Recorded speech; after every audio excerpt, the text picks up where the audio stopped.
Bonjour Youssef Israk Avner, David. de retour Pour le Sefer Yechi Ameler, vive Baruch le roi. Hashem, vive le roi du Rav Volpo, qu'il soit toujours en bonne santé. Amen. Amen. Et donc on est dans le chapitre 15, on va aborder le chapitre 15. 15 qui va s'appeler la royauté de David et Shlomo et la royauté de Jéroboam, de Jéroboam. Donc il va faire ici la distinction historique dans les faits, la différence entre David et Jéroboam, et on va comprendre qu'est-ce que ça implique comme différence concrète entre l'élection de David et sa lignée en tant que Melech HaMashiach et la royauté de Jéroboam qui, elle, ne vient pas par élection, par choix divin, mais par choix Humain, extérieur et humain. Voilà. Pour les besoins aussi, c'est ça? Exactement, il va bien l'expliquer. Magnifique. Donc on va lire comme d'habitude le petit texte résumé en hébreu pour bien le... Et ensuite on lira on apprendra. Alors on y va, vous êtes prêts? Pour la gueule, on y va. Be'amadat meler mi-Israël en bechira. Lorsqu'on choisit un roi d'Israël, et donc et non pas de la lignée de David, d'accord, ce n'est pas un choix divin. Velona seshu midui bameler chez Amad, et ça ne crée pas une qualité particulière chez le roi qu'on a imposé. Voilà, donc imposé, pas élu. D'accord. Kim shrarash nitna biglal sibat David. C'est un compromis qui a été mis pour des raisons extérieures. Atzorer la navi basé ou birde dikroa mamlacha mi David, velo birde difror bemeler chez Israël. Et la nécessité qu'un avis soit présent, qu'un prophète soit présent dans cette nomination, nomination, c'est pour couper la royauté de David et non pas pour choisir ce roi d'Israël. La reine, c'est pourquoi on n'a pas besoin du Beddin de 71, d'accord, Beddin extraordinaire, le grand Sanhédrin, qui se réunissait pour des événements particuliers, pour imposer ce roi-là. Et si ce roi ne suit pas le chemin de la Torah plus tard, il n'a plus le statut de roi, qui est nommé Me'aleh à Tafkid Shedishmo Ouamad, parce qu'il ne remplit pas la mission pour laquelle il a été imposé. Machan kan le Malchut Bet David, chez Malchut Shel Bechira, ce qui n'est pas le cas dans la royauté de David, puisque c'est une royauté d'élection, choix divin, et donc ça ne se passe pas de la même manière. Donc ça c'est le résumé du chapitre, et là il va bien détailler tout ça, et même historiquement à travers des versets des différentes élections, où on va voir la différence entre David et Shlomo et Jéroboam. Alors maintenant, nous allons poser la tête et répondre et comprendre pourquoi, pour répondre à toutes les questions qu'on a posées dans la Halakha 8 du Rambam, et donc pouvoir répondre à toutes les questions qui ont été posées. Et même répondre à la question que nous avons posée, pourquoi lorsqu'on a choisi le roi Jéroboam, on se contente du Navi, du prophète, et qu'on n'a pas besoin du Beddin de 71, le grand Sanhédrin. Et donc l'explication est évidente, nous dit Rav Volpo, parce que comme nous avons expliqué au début de nos paroles, le din du prophète dans un roi d'Israël, qui n'est donc pas de la lignée de David, n'est pas le même din, le même statut que du Navi, sur lequel le Rambam a parlé dans la Halakha numéro 3. Puisque dans la Halakha 3, le Rambam, il parle d'un roi nifrar, entre guillemets, qui a été élu. Donc le roi que Hachem aura choisi. Et donc il aura choisi par l'intermédiaire du Navi, du prophète, comme nous l'avons vu dans le Sifri. Mais après que David a été élu, on ne peut plus choisir, élire un nouveau roi, d'accord? Alors que dans le roi d'Israël, le Navi, le prophète, ne choisit pas le roi, mais il n'est là que pour exprimer le fait qu'on laisse une possibilité à un roi qui ne soit pas de la lignée de David d'être imposé, de régner. Puisque du fait que lorsque David a été oint, il a mérité la couronne de la royauté pour lui et pour l'éternité, en fait. Pour l'éternité. Et donc il n'y a plus de lieu qu'on puisse choisir le roi, un roi d'une autre tribu. D'accord? D'accord. Et le Navi, qui donc le prophète qui vient par l'ordre divin, il doit faire en sorte qu'un roi d'une autre tribu d'Israël puisse régner. Et ça passe par le fait qu'il va déchirer, qu'il va couper une partie de la royauté de David. D'accord? Mais même après avoir coupé les tribus de David, avoir fait la scission, la division des deux royaumes, D'accord. le prophète ne peut pas choisir un roi d'Israël, parce que dans les rois d'Israël, il n'y a pas le sujet, il n'y a même pas l'idée même d'élection, de choix divin. Et c'est pour ça qu'il n'y a pas besoin du Beddin de 71 du Grand Sanhédrin. Extraordinaire. Voilà. Explication merveilleuse. Merveilleuse. Et on va le voir même par les différents versets. Et comme nous voyons des choses... Oui, parce qu'on pourrait rappeler, je pourrais rappeler quand même que, puisqu'il parle du prophète Shmuel et du roi David, donc c'est sur l'ordre de Dieu transmis au prophète Shmuel qu'il a été... Tout à fait, c'est ce qu'il va dire ici. Voilà. Tout va être... Magnifique. Et comme nous le voyons clairement dans le récit des choses dans le Nar, donc dans la partie prophétique et historique de la Torah, Oui. qu'il y a une grande différence entre l'imposition de Shaoul et David et l'imposition de roi de Jérovam. D'accord. Puisque à propos de Shaoul et David, il y a eu tout un processus d'élection. Donc c'est explicite dans Shmuel Aleph, la première partie du livre de Samuel, chapitres 9 et 10. Voici ce qu'il nous dit. Hachem a révélé à l'oreille de Shmuel un jour avant que Shaoul vienne, et voici ce qu'a dit Hachem à Shmuel, dans l'oreille de Shmuel. Il lui dit, demain, je vais t'envoyer un homme de la terre de Binyamin, de la tribu de Binyamin, et tu vas l'oindre pour devenir un dirigeant, etc. Shmuel a pris une fiole d'huile, il l'a versée sur sa tête, il l'a embrassé. À Shaoul. À Shaoul, etc. Shmuel a rapproché de lui toutes les tribus d'Israël et il a choisi, il a conquis, dans une forme de... conquérir le cœur, on va voilà, dire, le cœur oui, de toutes les tribus. à travers la tribu de Binyamin. D'accord. Ensuite, à l'intérieur même de la tribu de Binyamin, il a pris la famille de Matri, et ensuite il a pris Shaoul ben Kish.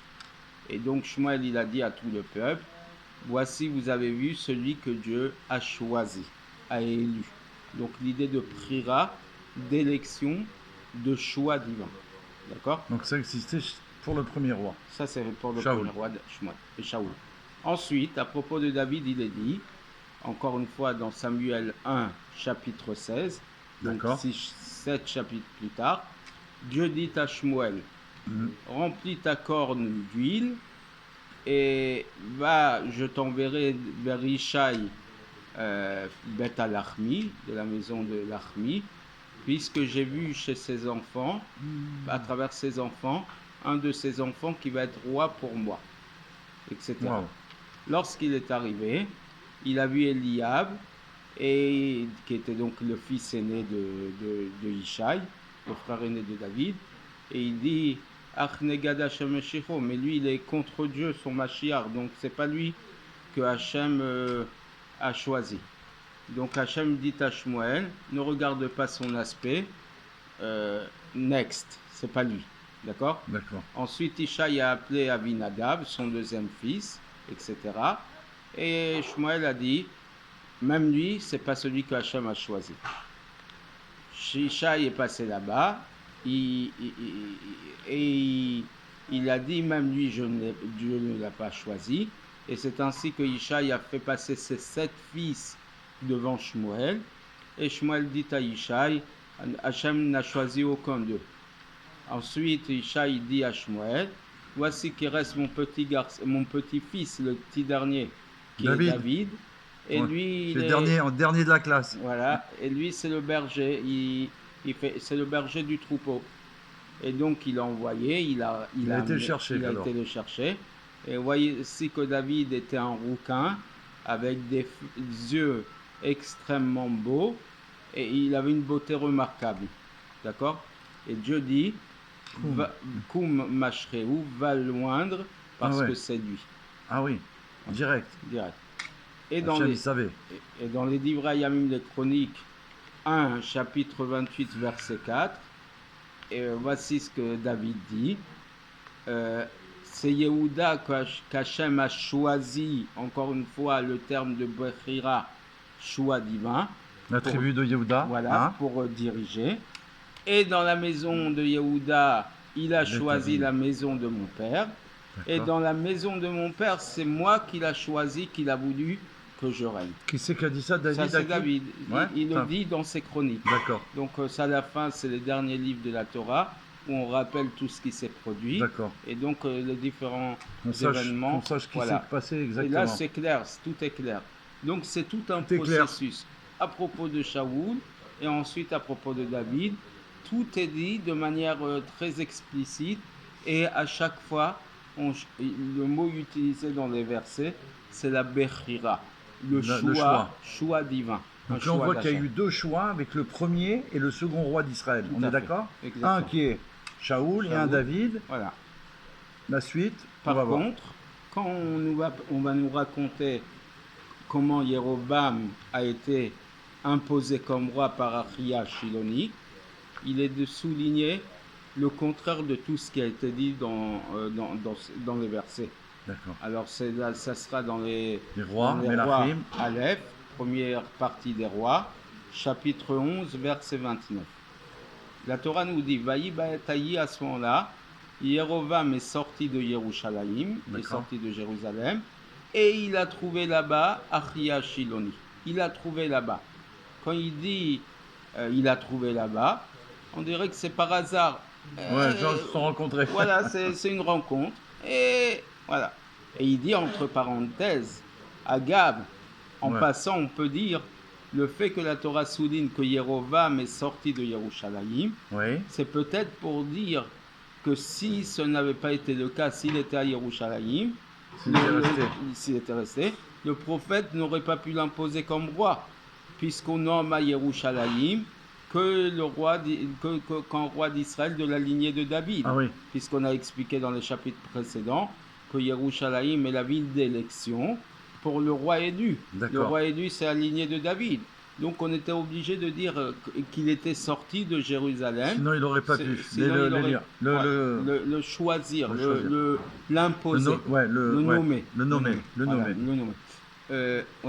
Donc c'est intéressant. Il regarde même les parenthèses et même pour c'est merveilleux. Dans les détails des détails, on doit tout savoir pour la Géoula. Tout à fait. Et bien que naturellement et logiquement, la Kavana, l'intention c'est de dire qu'on ne les nomme pas pour qu'ils soient rois Yerushalayim, d'accord? Donc en disant il est sorti d'Yerushalayim, on aurait pu dire que c'était juste pour te dire qu'il ne régnera pas Yerushalayim, mais il régnera ailleurs. Mais non, mais c'est encore plus, peut-être, il y a même aussi l'interdiction de faire à Yerushalayim la nomination du roi, même sur les autres endroits qui n'appartiennent pas à Yerushalayim. Ah, on ne pourrait pas non plus le nommer sur Yerushalayim pour les autres régions d'Israël. Quoi qu'il arrive, il faut en dehors de Yerushalayim. Peut-être qu'il y a aussi un Yisroel, il nous dit.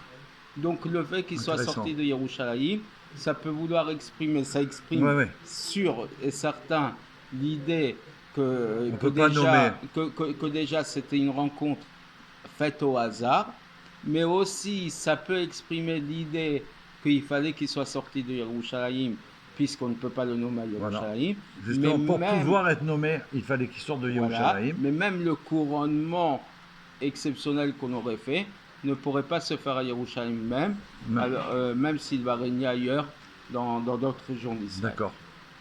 Et au moins, ce que le verset nous souligne, c'est qu'il n'a pas été choisi, élu, il n'y a pas la Bechira, d'accord, dans les versets comme on a vu avant, choisi par Hachem. Pour David et ses frères, À chaque fois, on utilise le terme de Bechira, Ah ouais. choisir. D'accord? Alors donc, au moins le verset nous souligne bien qu'il n'y a pas ici de Bechira, de choix divin, mais une trouvaille, comme si qu'il a trouvé par hasard. D'accord? Et Ouais. même que certainement, C'est ça, je pensais à ça, la trouvaille. oui, Je pensais à ça. oui, Parce que ça on rapporte a un trouvé Mashiach. quelqu'un, oui, bien Et sûr, on c'est a pas trouvé stable dans la quelqu'un, Torah quand bien on parle sûr. de trouvaille. Hein. Oui.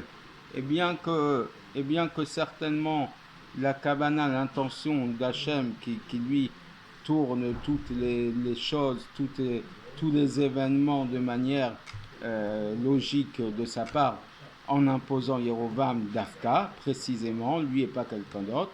Et donc, a priori, c'est un choix quand même, puisqu'on choisit lui et pas quelqu'un d'autre Oui, comme roi d'Israël.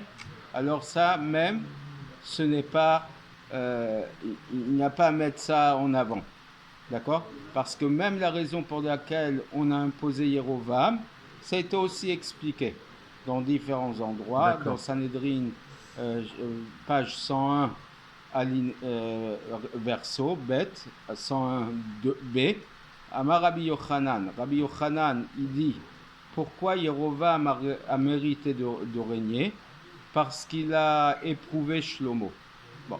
Et là-bas, il y a aussi une autre raison pour laquelle on a imposé Yerovam, qui est explicite dans le verset. Au verset 11, il est dit, Dieu a dit à Shlomo, parce que tu n'as pas observé mon alliance et mes décrets, alors je vais couper la royauté de toi et je vais la donner à ton serviteur. Et donc, la raison pour laquelle on a imposé Yerovam, c'est parce qu'il était le serviteur de Shlomo. Et donc il D'accord. dit, c'est encore plus difficile C'était le pour serviteur de Shlomo. Shlomo Améler, Oui, Yeroboam. Yerovam était son serviteur. Et il dit, on comprend qu'il y a encore une plus grande souffrance à Shlomo, qu'on lui enlève la royauté et qu'on la donne à son serviteur. Bien sûr. Si c'est quelqu'un Ouais, d'extérieur.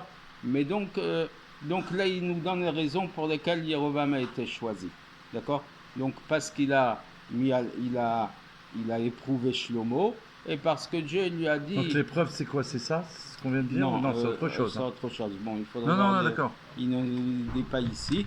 Mais en tout cas, et la deuxième raison, c'est de montrer à Shlomo, voici que j'ai choisi ton serviteur et qui lui va couper le royaume en deux, parce que tu n'as pas observé mon alliance, mais mes décrets. Donc, c'est des raisons extérieures, des raisons secondaires pour lesquelles on a choisi Yerovam et non pas quelqu'un d'autre. D'accord. Mais en tout cas, la certitude, c'est que ce n'est pas un choix divin de base, on a trouvé une raison d'enlever la royauté pour un temps à Shlomo et la passer à quelqu'un d'autre.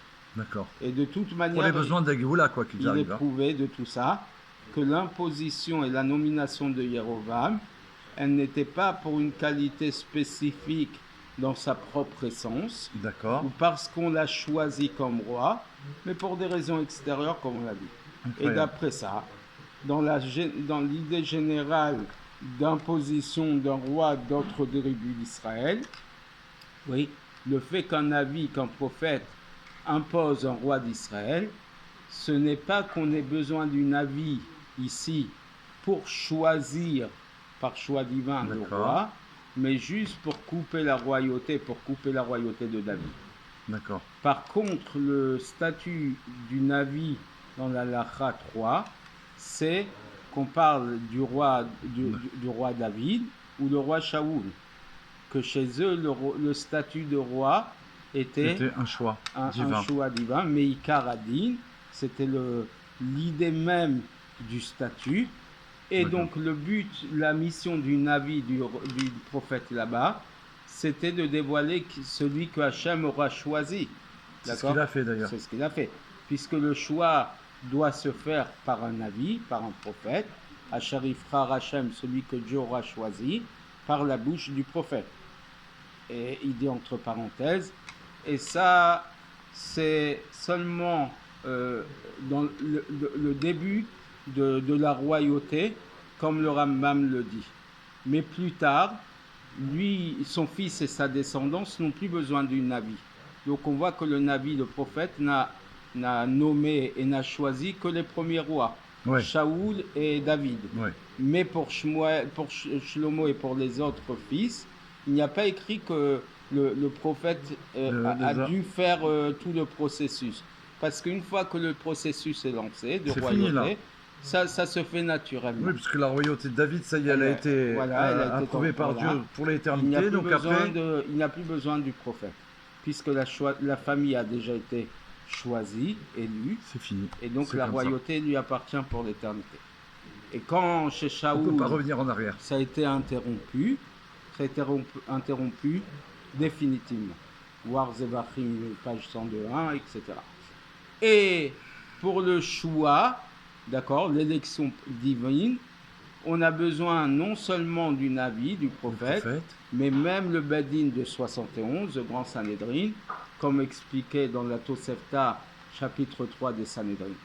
Par contre, quand on choisit un roi d'Israël, qu'il n'y a pas ici le statut, le sujet de choix divin, oui, comme on l'a vu précédemment. On a besoin que du prophète. Et qu'on a besoin du prophète juste pour révéler le fait que Dieu a décidé, a ordonné que ces tribus-là ont été séparées de David.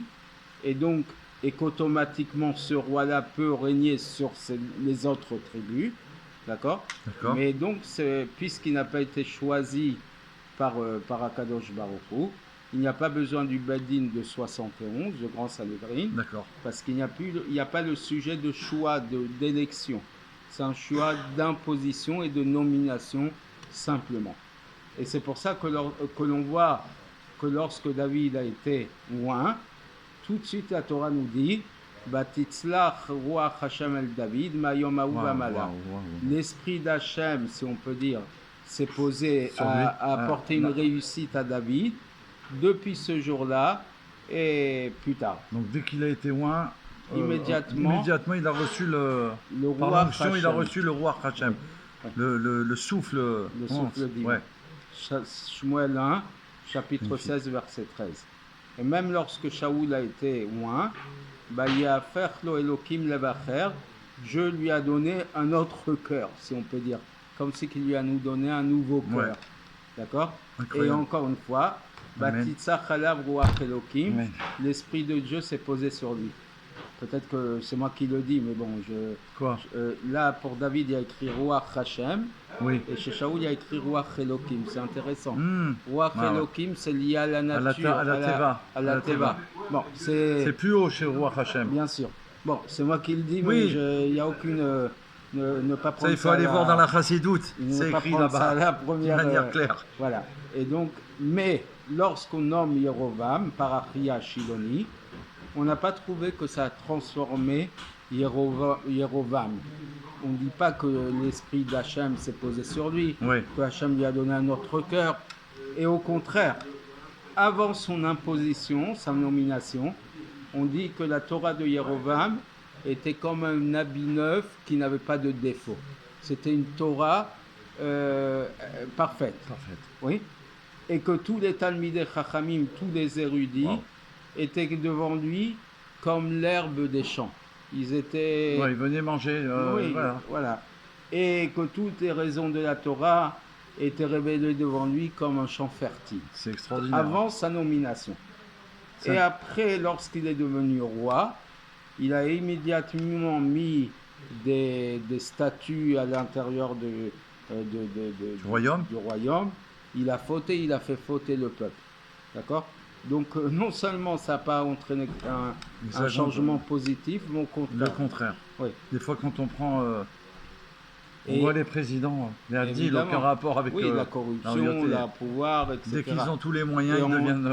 Et il dit aussi, il a entraîné Achia Shiloni de le suivre, et que Achia Shiloni a signé à se tromper et à imposer ses idoles à lui. Comme Achia Shiloni s'est trompé aussi en le suivant.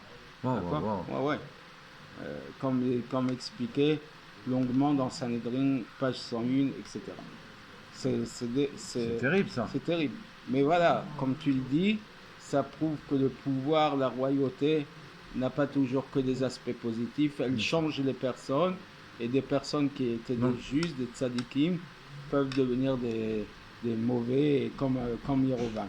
Donc on D'accord. voit que le choix divin, ça change tout. Bien sûr, Ça change tout. bien sûr. Et donc on va comprendre ça aussi, le fait que chez ce roi-là, il y a la condition sine qua non qui doit suivre le chemin de la Torah et des mitzvot et faire les combats d'Hachem. Ouais. Et nous avons posé la question que puisque le roi a été imposé par le prophète et choisi par Hachem, alors pourquoi mettre des conditions comme celle-ci? Mais d'après ce qu'on a dit précédemment, on comprend. Parce que ce n'est pas un roi qui a été choisi par le Navi, parce que la Bechira, le choix, dépasse l'entendement. Le libre arbitre, c'est quoi? C'est de savoir qu'on a deux objets identiques devant nous, qu'ils ont tous les mêmes critères, pareil, les mêmes couleurs, le même aspect, et je décide de choisir celui de droite plutôt que celui de gauche, juste par... comme ça, c'est ton choix. Voilà, c'est mon choix. Ton choix. Donc, oui, c'est mon désir. Et donc, il n'y a pas ici l'idée du choix divin. Alors, c'est pour ça qu'il faut qu'il y ait les conditions de suivre le chemin de la Torah et de Mitzvot et de faire des guerres d'Hachem. Et c'est pour ça que chez le roi élu, choisi par Hachem, même si après il y a les chesronot, viennent ces défauts-là de ne plus suivre le chemin de la Torah, etc., ça ne change rien, parce qu'on a choisi Mitzad Atzmiyuto par son essence. C'est ça. D'accord, dans la lignée de David et Shlomo. Et c'est pour ça que David, qui a été choisi par Akadosh Baruch Hu, la royauté ne lui a été jamais enlevée. Et même Shlomo, jusqu'à aujourd'hui et pour Hashem, l'éternité. évidemment, qui a été choisi aussi de manière particulière. C'est pas simplement qu'étant le fils de David et que la famille a été choisie, il était comme tous les autres rois de la lignée de David. Oui. Shlomo a aussi un statut particulier. Oui. Comme on le dit dans le livre Hayamim 1, chapitre 28, versets 4 et 5, Hachem m'a choisi, encore une fois, Baïfrar, Mikol Bet Avi de toute la maison de mon père, etc. Et il a choisi Shlomo, mon fils, pour s'asseoir sur le trône de la royauté d'Israël. Et incroyable. donc, oui. Et même lorsque plus tard Shlomo va avoir des mauvaises actions aux yeux d'Hachem, d'accord, Melachim, le roi 10 et 11. 1, chapitre 11, verset 6, malgré tout, il lui a été promis Arbeyamecha lo esena, la scission du royaume, la division du royaume, je ne vais pas la faire lorsque tu es encore vivant. C'est ça, elle n'a pas été faite. Oui, pour ne pas l'affliger plus, mais en tout cas, ça veut dire qu'Hachem l'a choisi aussi de manière particulière. Les fils de Shlomo et le reste de la lignée, c'est un choix filial. Ouais. Mais Shlomo a véritablement été choisi presque à l'identique de David. Presque à l'identique, pas tout à fait à l'identique, puisqu'il n'y avait plus de Navi et le Badin de 71, le grand Sanhédrin, mais il a été choisi de manière particulière. Et Shaoul, par contre, il n'y avait pas de véritable choix d'élection, comme on va l'expliquer plus tard au chapitre 22. D'accord, là nous sommes au 15. Oui. Plus tard dans le chapitre 22, il va expliquer. Oui, parce qu'il a été choisi, mais il n'y a pas une suite comme la royauté de David. Oui, mais il y a d'autres choses. Ouais. Et comme ça, les sages nous disent combien ne va pas ressentir cet homme qui va avoir l'autorité, puisqu'on dit que Shaoul a fauté une fois et Hachem a mis en avant cette faute pour lui enlever la royauté, alors que David a fauté 2 fois et Hachem ne lui a pas enlevé la royauté. Rachi explique là-bas combien il doit être assuré, combien il doit être fort et ne pas se soucier de toutes les mauvaises choses qui puissent y arriver, parce qu'Hachem va toujours l'aider. D'accord ? Puisqu'on voit que Shaoul n'a trébuché qu'une seule fois et il a été puni de mort et l'annulation de sa royauté, alors que David a fauté 2 fois et on lui a pas enlevé. D'accord ? Et Plus que ça, c'est que c'est sa lignée tout à fait. qui amène le Mashiach Tout à fait. pour Et qu'on attend. d'ailleurs, David, quand même, il le rend bien à Kadosh Baruch Hu, puisque David va vivre énormément d'épreuves. Dans le Teilim, on le voit à plus d'une reprise. Absalom, son fils, Goliath, tout ce qui va lui arriver. Et à chaque fois, David va se mettre sous la protection d'Hachem. Complètement. Et il va Une totale toujours, confiance oui, en Hachem. malgré le fait qu'il savait qu'il avait des petites choses qui étaient pas parfaites, mais il sait que Hachem, il a mis sous sa protection. D'accord? Et donc, puisque David, il a été élu, ses actions ne peuvent pas annuler sa royauté. Incroyable. Et pareil pour Shlomo. Entre parenthèses, il dit dans les autres rois de la lignée de David, par contre, s'ils ne sont pas cachers, eux, ils on ne l'avait méritent vu pas ça, de la dans les royauté, comme on l'a chapitres dit d'avant. dans le chapitre 9. Bien que la royauté ne s'annulera pas de la maison de David, mais celui qui n'est pas cachère de la lignée, lui ne régnera pas. D'accord? Et voir, bon. Mais les rois des autres tribus d'Israël, Oui. bien qu'ils aient été imposés par le prophète, il n'y a donc pas de sujet de Bechira, de choix, d'élection divine. Et c'est pour ça que lorsqu'il ne suit pas le chemin de la Torah et qu'il ne fait pas les guerres d'Hachem, il ne peut pas être du tout roi. D'accord. Parce que le sujet Si du vous roi, pas ces conditions, ça ne marche pas. puisque le sujet du roi, c'est d'imposer la religion, les Hamid Adat, poser la foi et combattre les guerres d'Hachem, comme expliqué longuement dans le chapitre des rois, fin du chapitre 4, d'accord? Et comment peut-il être un roi s'il ne suit pas le chemin de la Torah? Donc, en résumé de ce chapitre, on a bien compris que le choix de David et Shlomo, et a fortiori le choix de Shaoul, a été un choix divin. Malgré le fait que Shaoul, on lui a pas laissé les mêmes marges de manœuvre que David, parce que son choix, on l'expliquera plus tard, chapitre 22, ça n'était pas un véritable choix, un choix complet d'Hachem. Par contre, David et ensuite Shlomo, c'est véritablement un choix d'Hachem. Puisque même chez David, il a fallu faire passer les 7 premiers fils avant lui. C'est incroyable. Donc c'est véritablement un tri, hein. Ça a été un tri complet. D'accord? Et c'est seulement après que Isha, il s'est rappelé, j'ai encore un garçon qui mais bon, mais lui, berger, c'est un petit berger, on va pas le déranger. Voilà. Et c'est là que des moutons. Voilà. Donc c'est vraiment un choix divin. C'est lui. Alors que le roi Jérovam, il n'a a été choisi que pour des raisons extérieures, presque par hasard. Et donc